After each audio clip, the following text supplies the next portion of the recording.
আমরা মনে করছি এক দল চলে গিয়েছে, আরেক দল আসলে হয়তোবা শান্তি পাবো। শান্তি এখনো পর্যন্ত, শান্তির কোন সবতাস আমরা এখনো পর্যন্ত এই বাংলাদেশের জমিনে দেখি নাই। কথা বলেন ঠিক কিনা?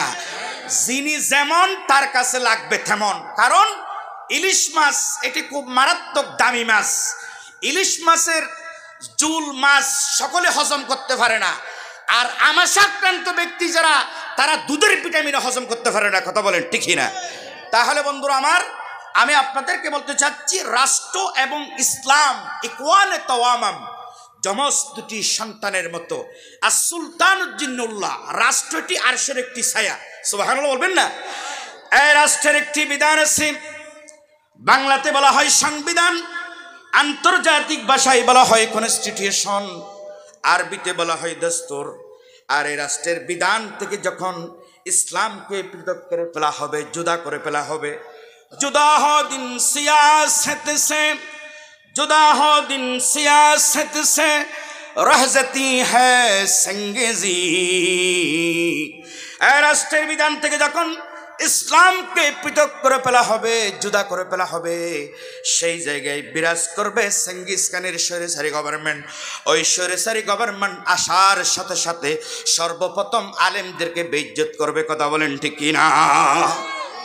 যত শাসক এসেছে এই সোনার বাংলাদেশের ভিতরে, যারা এই দেশের ভিতরে আল্লাহর আইন, সৎ লোকের শাসন চাই, ইকামতে দ্বীনের কাজ করতে চাই, তাদের বিরুদ্ধে লাল সাদা যত জাতি এসেছে সকলেই নির্যাতন করেছে। কথা বলেন ঠিক কিনা? তাহলে বন্ধুরা আমার, বলছিলাম আস-সুলতানুজ্জিন্নুল্লাহ, রাষ্ট্রটি আরশের ছায়া।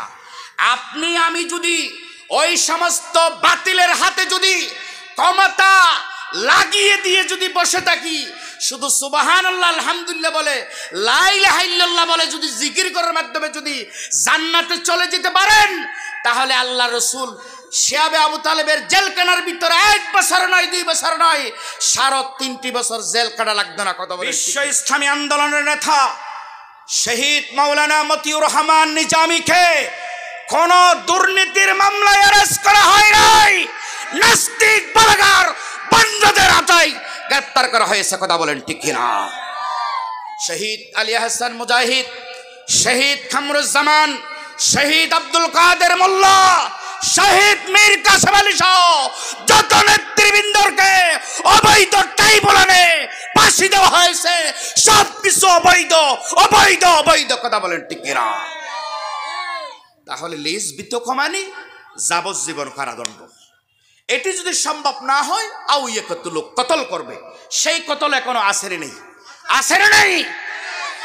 বিশ্বনন্দিত মুফাসসিরে কোরআন, যার আলোচনা শুনে এই দেশের অসংখ্য মুফতি মুহাদ্দিস, অসংখ্য বক্তা, মাদ্রাসার প্রিন্সিপাল সুফাররা বলে, আল্লামা সাইদির কাছ থেকে তাফসীর কিভাবে করতে হয় এগুলো আমরা শিখেছি। আল্লাহু আকবার বলেন।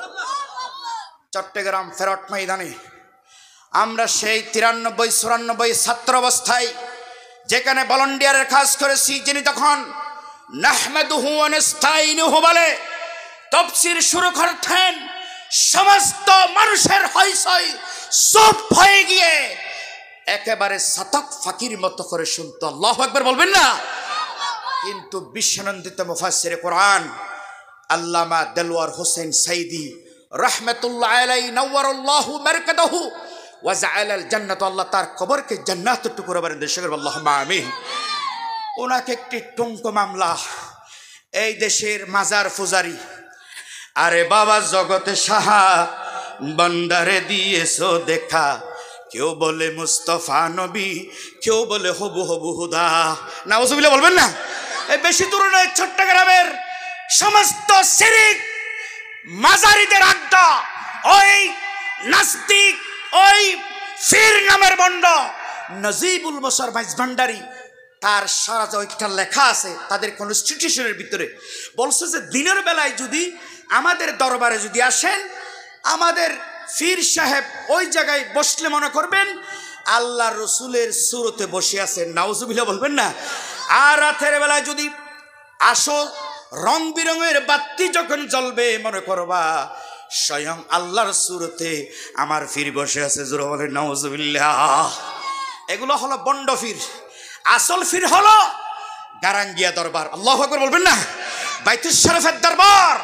বেলা শকে ওয়ালি হ্যায়, বেলা শকে ওয়ালি হ্যায় হযরতে গারঙ্গিয়া, বেসহারা কো সাহারা হযরতে গারঙ্গিয়া। আল্লাহু আকবার বলেন। এগুলো হলো জিন্দা ওলি, এখানে কোনো শিরিক বেদাতের আস্থা নাই। আল্লাহু আকবার বলবেন না? তাহলে এই নজিবুল বশর বাইজ ভান্ডারী, তিনি ঠুঙ্গ মামলা করে আল্লামা সাইদি সহ অসংখ্য নাম জানা অজানা আলেমদের বিরুদ্ধে মামলা করেছিলেন। কথা বলেন ঠিক কিনা? আজকে আল্লামা সাইদি আমাদের কাছ থেকে বিদায় নিয়েছেন, কিন্তু ওই বন্ড নজিবুল বশর বাইজ ভান্ডারীর গংরা আজকে কোথায় নিঃশ্বাস দেওয়ার জায়গায় আর বাংলার জমিনে হবে না। কথা বলেন ঠিক কিনা? তাহলে বন্ধুরা আমার, বোঝাতে চেয়েছিলাম আল্লাহ পাক রব্বুল আলামিন আমাদেরকে ইসলামী রাষ্ট্র, ইসলামী ব্যবস্থা, ইসলামী স্টেট কিভাবে কায়েম করতে হবে এগুলা পবিত্র কোরআনুল করিমের মাধ্যমে মানব মণ্ডলের জন্য নোট এবং কোট করে দিয়েছেন। সুবহানাল্লাহ বলবেন না?